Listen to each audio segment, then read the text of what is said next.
오늘 하루 이슈의 중심 최경영의 최강시사. 네, 국민의힘이 차기 당대표를 100% 당원 투표로만 뽑기로 결정했습니다. 속전속결로 전대룰이 개정됐고요. 이렇게 되면 주자별 유불리가 어떻게 되는지 국민의힘 유상범 의원님 처음으로 나오셨습니다. 안녕하세요. 예, 반갑습니다. 예, 이게 속전속결로 제가 전대룰이 결정됐다 이렇게 말을 했는데 이 말이 맞습니까? 몇 주 전부터 전대룰에 대해서는 좀 이야기했었죠. 당내 논의가 많았고요. 그렇죠. 전대룰에 대해서 뭐 7대 3의 전대룰을 개정해서 뭐 8대 1로 가냐, 9대 1로 가냐, 10대 0으로 가냐 이런 논의가 시작된 거는 좀 시간이 됐습니다. 그렇군요. 네. 예, 전대룰 관련해서 오늘 자세히 여쭤보기 전에 그 대표 발의하신 법안이 내년부터 만 나이가 통일되는 거, 네, 이걸 대표 발의하셨더라고요. 네, 그렇습니다. 예, 이건 법안 낸 배경 같은 거를 좀 설명을 해 주십시오.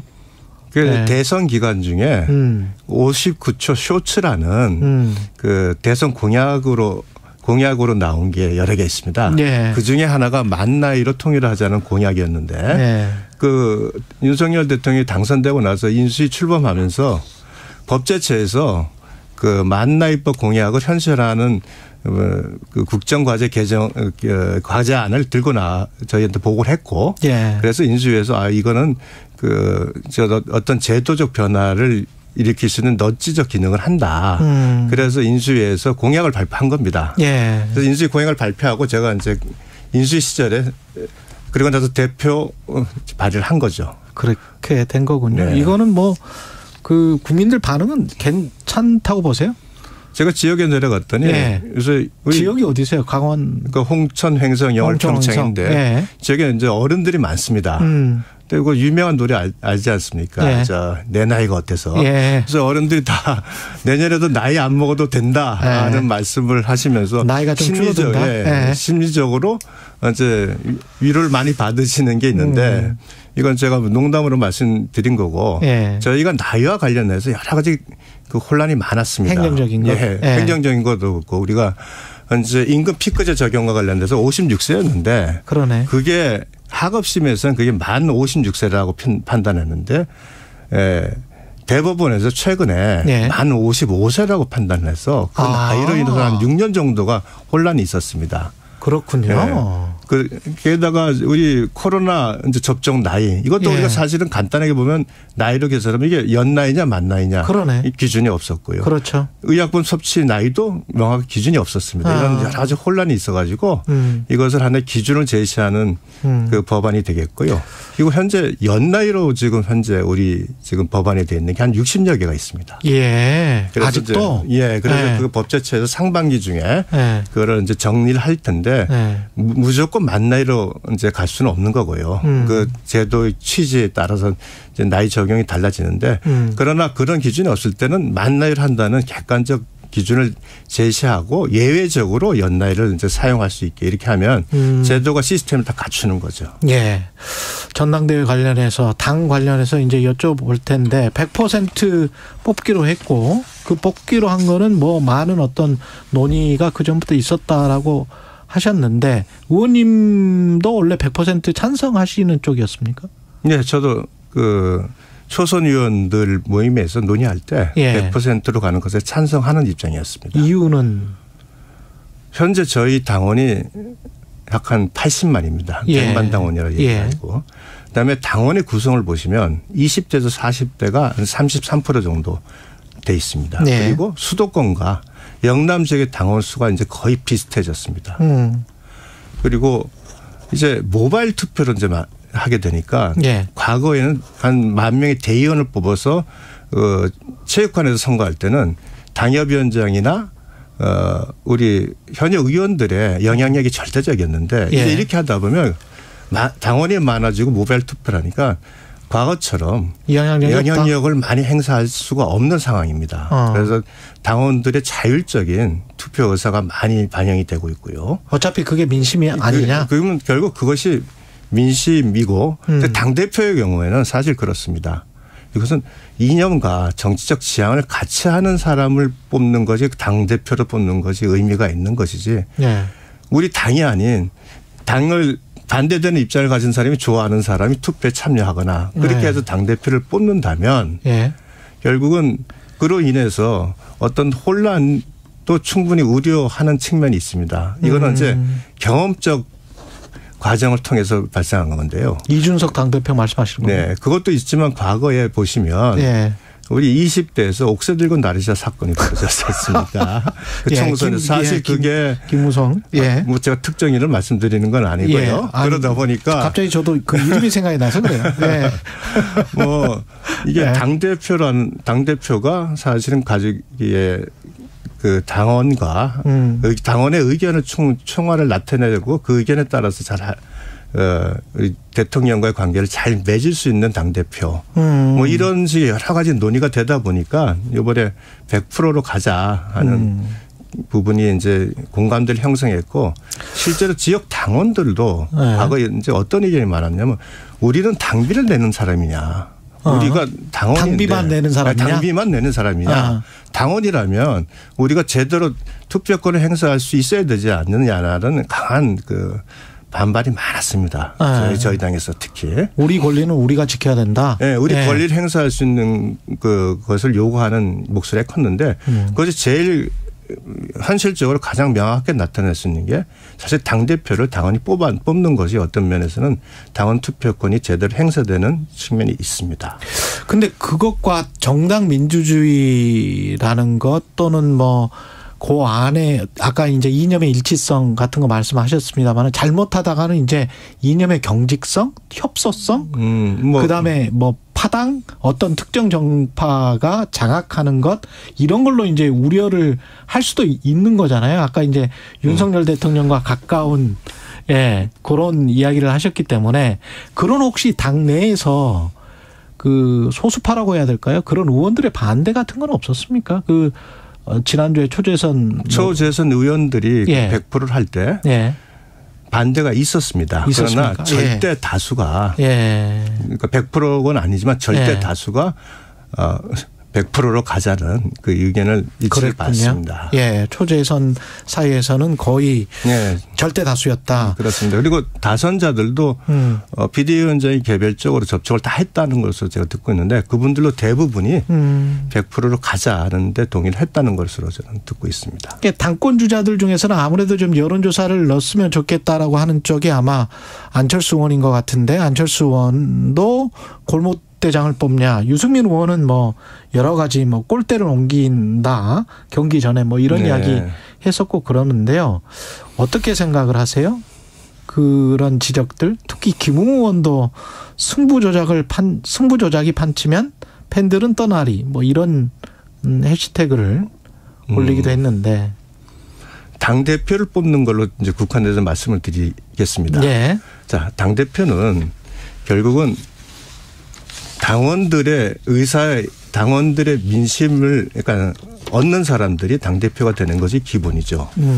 그런데 이제 지금까지 저희가 여론조사를 넣게 된 이유는 네. 제가 좀 전에 말씀을 드렸습니다만 과거에는 당원 수가 많이 적었습니다. 적어서. 그다음에 또 그 당원에 대한 현역 의원이나 당협위원장들의 영향이 컸어요. 그러다 보니까 사실 당심이 왜곡되고 조직력이 강하고 특정 그 계파가 강하면 그대로 자기들이 어떤 결과를 낼 수 있는 자기들이 원하는 어떤 당대표를 세울 수 있는 그런 흐름이 있었기 때문에 여론조사를 넣은 겁니다. 근데 제가 설명드렸듯이 현재 100만 당원의 시대입니다. 예.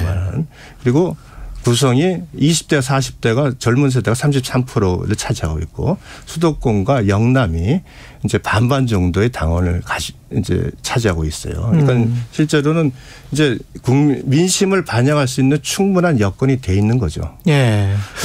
100만 당원, 네. 100만 중에서 뽑는데 그게 골목대장을 뽑는 거겠습니까? 그리고 그 100만의 사람들의 의견을 모으는 것이 네. 그것이 어떻게 꼴대로 옮기는 게 되겠습니까? 네. 저는 오히려 그렇게 지금 여론을 반영해야 된다. 그것이 이제 민심을 왜곡한다. 뭐 이렇게 말씀하시는 거는 결국은 당심을 내가 받지 못하고 있는 상황에서 그것을 극복하기 위해서 여론조사를 넣어야만 본인들에게 승산이 있다는 그런 판단의 사실은 은유적 표현 아니겠나 이렇게 생각을 합니다. 그런데 당대표가 되겠다는 사람들이 당심을 얻지 못하고 당대표를 된다는 거는 모순 아닌가요?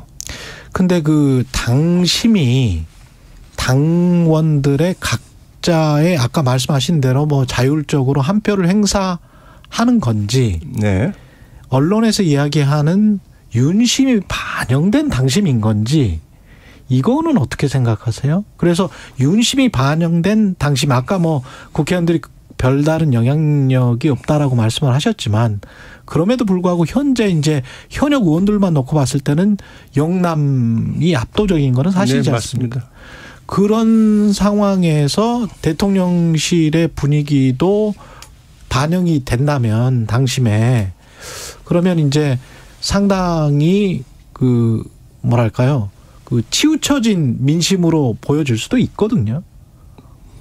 그러니까 당내 민주주의와 사실은 지금 말씀하신 그 부분은 아주 다른 부분이죠. 그렇습니까? 그렇죠. 당내 민주주의라는 것은 특정 그 어떤 계파의 특정 세력 계파가 일방적으로 독주하거나 당내의 어떤 의사 절차가 왜곡되는 것이 발생하는 경우가 논란이 되는 것이고 지금 하시는 것은 당내의 어떤 당심을 갖고 형성하는 과정에서의 영향력 부분이니까 좀 다른 부분이긴 한데 첫째 윤심이라고 말하는 부분은 실체는 없는 거죠. 실체가 없습니까?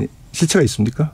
윤심이라는 것이 아니, 무슨 실체가? 김기현 의원 인터뷰할 때는 실체가 있는 것처럼 또 말씀을 하셨죠. 결국 소위 말해서 대통령께서 누구를 선택하느냐를 공개적으로 말씀하실 이유는 없을 것 같아요. 그러니까 결국은 당원들이 대통령이 어떤 생각을 하느냐를 판단하셔가지고 뭐 거기에서 나는 그게 옳다고 한다면 그대로 따라가는 것이 윤심이 될 것이고 그렇지 않다면 그건 뭐 또 반대하는 입장인데 내부적으로도 우리가 안철수 의원 지지하는 지금 투표 결과를 보면 상당히 있어요. 저희 국민의힘 지지자층에서. 근데 그 부분을 이제 더 많이 가져오시면 되는 거죠. 안철수 의원 입장에서는. 또 유승민 의원, 전 의원 같은 경우도 마찬가지고요. 저희가 그건 재료가 아니지 않습니까? 당심에서 유승민 의원 지지하는 그룹이 더 적은 거죠. 윤상현 의원은 윤심 파리하는 의원들도 문제다. 당권 주자들 중에. 그런 말씀을 하시던데 윤심이 없다고 하시니까 실체가 없는 윤심을 파리하는 그 의원들이 있는 겁니까? 어떻게 되는 겁니까? 그러니까 윤심 파리라고 하시는 분은 정치적 레토릭이 많이 강하지 않습니까? 그거는 정치적 레토릭이다. 레토릭이 많이 강하고 윤심이라고 하면서 객관적으로 지금까지 드러난 것이 뭐가 있는지 다만 기본적으로 대통령과 함께 당대표로서 내가 어떤 역할을 하겠다는 것을 보여주는 그 모습 속에서 그걸 윤심이라는 부분으로 표현되는 게 아닌가 싶고요. 그러니까 제가 말씀드린 게 당대표 관련돼서 이제 가장 제가 비유를 잘 하신 건 정진석 대표인데요. 그래요? 일반 대표를 뽑는데 2반, 3반, 4반 학생들의 의견을 중요하다고 판단하는 것이 그건 잘못된 거 아니냐. 그러니까 그 반 대표를 뽑을 때 그 반 의사가 가장 중요하죠. 그런데 만일 그게 아니라 일반 대표를 학생회장을 뽑는다면 그럼 당연히 2반, 3반, 4반의 의견, 학생들의 의견이 중요합니다. 그건 그러니까 대선 총선 같은 경우는 선출이니까 그 다른 반 의견도 중요하지만 기본적으로 일반 대표를 뽑는데 2반, 3반, 4반 학생들의 의견을 들어야 된다. 그 자체가 이제 말이 모순이 되는 거죠. 그래서 다만 그러나 거기서 전제는 있습니다. 그러나 2반, 4반 학생들이 저 대표는 절대 안 돼. 이런데 그 사람을 뽑는다면 그거는 이제 우리에게 망하는 길이겠지만. 그렇죠. 그런데 제가 지금까지 나온 당대표 후보들 쭉 보니까 뭐 상대당을 폄하하는 건 아닙니다만 누가 나와도 그분보단 낫지 않겠습니까? 그분이라면 이제 이재명 당대표. 뭐 네. 다른 당대표니까 제가 네. 이름을 언급하긴 그렇고. 제가 그냥 언급하게 되네요. 오늘 자꾸. 예. 아니, 그렇게 들려서 자꾸 아까 그 나르샤도 뭐 그렇게 들리고 그래가지고 말을 했습니다. 그 당심이 만약에 100%로 이게 결정이 됐기 때문에 네. 유승민 전 의원은 출마 의사를 바꿀 수도 있습니까? 어떻게 생각하세요? 글쎄 그분은 50대 50일 때도 초선 의원이 5% 페널티까지 했는데도 한번 경기도 지사 선거에서 예. 지졌지 않습니까? 예. 그리고 승복을 잘 안 하시더라고요. 거기에 또 대통령의 뭐 영향력이 있었다 그러시고. 예. 대선 과정에서도 본인이 경선에서 지셨는데 그 이후에 대선 이후에 그 본선에서 윤석열 대통령과 함께하는 선거운동에 전혀 관여를 안 하시고 그래서 본질적으로 어떤 결과가에서 본인이 승리하지 않으면 승복을 하지 않으신다는 전 그런 모습이 자주 보여요. 아, 유승민 의원이? 네. 예. 그래서 그렇군요. 그런 부분이 있어서 글쎄 뭐 유승민 당대표께서 전 의원께서 도전하신다면 굉장히 의미가 있다고 봅니다. 유승민 의원의 지지율이 제로가 아니잖아요. 예. 상대적으로 적죠. 근데 정치는 생물 아닙니까? 예. 어차피 결과 3월 초에 선거를 치르지만 한 2달 정도의 시간이 있습니다. 예. 결국은 당원들에게 어떻게 호소하냐에 따라서 지지율의 변화는 요동칠 수 있다고 봅니다. 예. 이준석 당대표가 당대표로 나올 때 지지율이 아주 짧은 시간에 급격히 2배로 증가했습니다. 그랬죠. 예. 그게 언제냐 하면은 우리 신지혜 씨와 페미니즘 가지고 논쟁할 때 토론을 하면서 예. 소위 이제 이대남들이라고 하는 사람들이 그 당시 이준석 당대표가 압도적으로 승리했다고 하면서 지지율을 확 보내면서 온라인상에서 지지가 급격히 늘은 적이 있습니다. 예. 즉 어떤 계기가 있다면 유승민 당대표도 충분히 우리 당심을 얻을 수 있는 기회는 있다. 마지막으로 하나만. 그 권성동 무슨 김기현 윤상현 이렇게 쭉 나오잖아요. 네. 다 나오실 것 같습니까? 아니면 중간에 가다가 어떤 좀 정리가 되면서 한 분으로 모아질 것 같습니까? 이른바 이제 친윤계라고 불리는 분들. 친윤계로서 이제 굉장히 주요하게 언급되는 분들이 이제 여러분 뭐 여러분 중에 보면 제가 판단하기에는 이제 나경원 전 대표, 그다음에 그렇죠. 김기현, 그다음에 권성동 일단 주요 부분은 세 분이고, 그다음에 이제 윤상현, 조경태 이런 부분은 상대적으로 조금 덜 친윤계? 아니요, 덜 친윤계 아니라 상대적으로 좀 지지율이 좀 적으신 상황이고 그런데 저는 이분들 모두가 대선 과정에서 굉장히 중요한 역할을 하셨어요. 김기현 대표 같은 경우는 대선 과정 중에 원내대표를 맡으시면서 이준석 당대표와 윤석열 후보 간에 죄송합니다. 갈등이 있는 거를 막후에서 굉장히 조정을 잘해서 결국은 대선 승리에 이끈 공헌이 있으시고 권성동 당대표도 또한 경선 시작부터 윤석열 대통령과 같이 하셨던 분입니다. 또 나경원 당시에 전 대표도 마찬가지로 그 대선 과정에 노력을 하셨고요. 그래서 이분들은 결국 윤석열 정부와의 성공을 위해서 이제 자기를 희생할 수 있는 자세가 돼 있고 각오가 돼 있고 또한 정권과 함께 하겠다는 생각을 가지고 계시기 때문에 어느 정도 우열이 정해진다면 아마 단일화를 하실 거로 저는 예상을 합니다. 어느 정도 우열이 정해진다면 단일화를 할 것이다. 네, 그렇습니다. 여기까지 듣겠습니다. 국민의힘 유상범 의원이었습니다. 고맙습니다. 네, 고맙습니다. 최경영의 최강 시사는 여러분과 함께합니다. 짧은 문자 50원, 긴 문자